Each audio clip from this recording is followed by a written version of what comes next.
I don't know if you heard Alok Sharma earlier on, but he seemed rather frustrated by the run-up to COP26 and the fact that we don't really seem to be sure what's going to come out of this. How hopeful are you?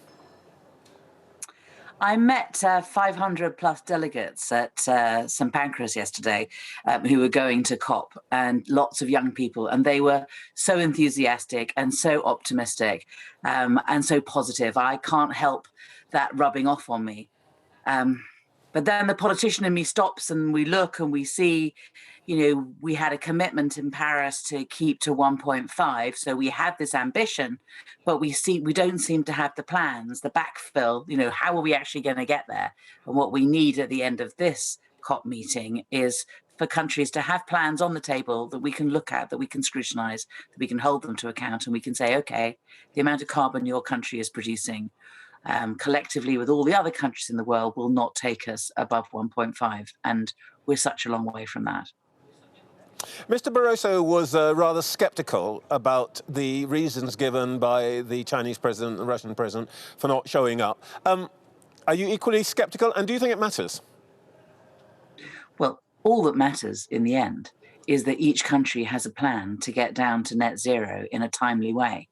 You know, getting there by 2060 is probably is too late, but I think as important as when you get to net zero is how much carbon you're producing on your way down. And you know, many countries seem to have committed to getting to net zero, but we don't really have the plans from them as to how it is that they're going to get there. And that's as important as anything else. So whether people pitch up or whether people don't pitch up, I mean, this is not a kind of, I don't know, you know, this is not just a sort of, you know, a lap of honor for countries going, there needs to be serious work. And my concern, if I'm being really honest and brutal about this, is that quite often before these summits happen, a great deal of hard work has been done. And, you know, countries have got quite a long way to the agreement before you get the final agreement at the meeting itself. And my concern is that there's still so much work to be done at Glasgow that, you know, that a particular leader turning up or not is not by itself going to make a difference. The United Nations says that on current trends, we are not going to make it to 1.5. In fact, they talk a bit more about 2+ and maybe even 2.7 degrees. What would a Labour government have done that the current government has not done? Okay, right. The first thing we would have done was that we would have, as I've already alluded to, we would need to be making sure that we were doing really serious negotiations for a much longer period than this government has done, and had much more grip. We would have had to focus on it much more than we have done.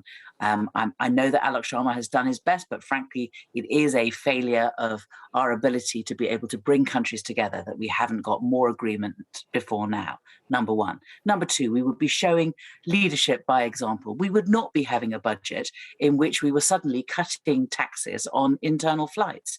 You know, we would not be cutting back on the amount of money that was available to invest in the developed world because we've cut back 0.7.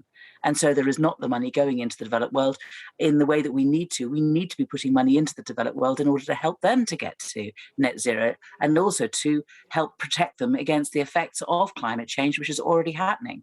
What else would we be doing? So we would be properly negotiating, we would be leading by example, we would be looking after the most vulnerable. We would be making sure that the action made by this government we would look to measure action by this government against the effect that it was having on biodiversity.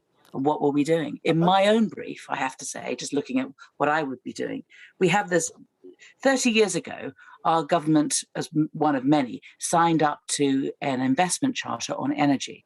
And this investment charter was from another age, but essentially it's being used by energy companies to challenge sovereign nations who are doing their best to get to net zero. So we're seeing countries like Italy, like the Netherlands, who have a policy to get rid of carbon from their atmosphere, are being challenged by coal companies saying, you're not allowed to undermine our profits. Now, so what do we do about that? Needs changing, and that charter needs changing, and some countries are saying that they want to change it, but Britain is still sitting on the fence. So just from my own brief, it just shows that we are not really leading by example. The rich countries said at Paris that what they try to do is to put together a fund of 100 billion. I talked a little earlier in this programme to Tina Stedgy from the Marshall Islands, who was very polite about it, but looked pretty hacked off about the fact that almost none of that, I mean, a very small amount of that money seems to have actually been pledged. How much should we be putting into that? We should be putting in the amount that we promised. I mean, nations turned up at Paris, made pledges, they get the fanfare, they get the headlines, and then the money isn't available. It's the same as, developing countries are pretty hacked off when it comes to vaccines. When we make all these promises to be ensuring that they get access to vaccines, and we still haven't done that either. We're not going to be, even on the plans now as changed, the vaccines are not going to be available to the developing world until way into next year. This is not good enough. Brutally put, I mean, it is not your habit to agree on anything with the Prime Minister, but he has been rather gloomy this week. Brutally put, you're sort of in the same camp as he is, aren't you, that you think that we are quite a long way from getting an agreement that we need? I would really like to see the Prime Minister use such statesmanship as he has to put all effort into Glasgow. It is not all lost, but we really do need to be serious about it.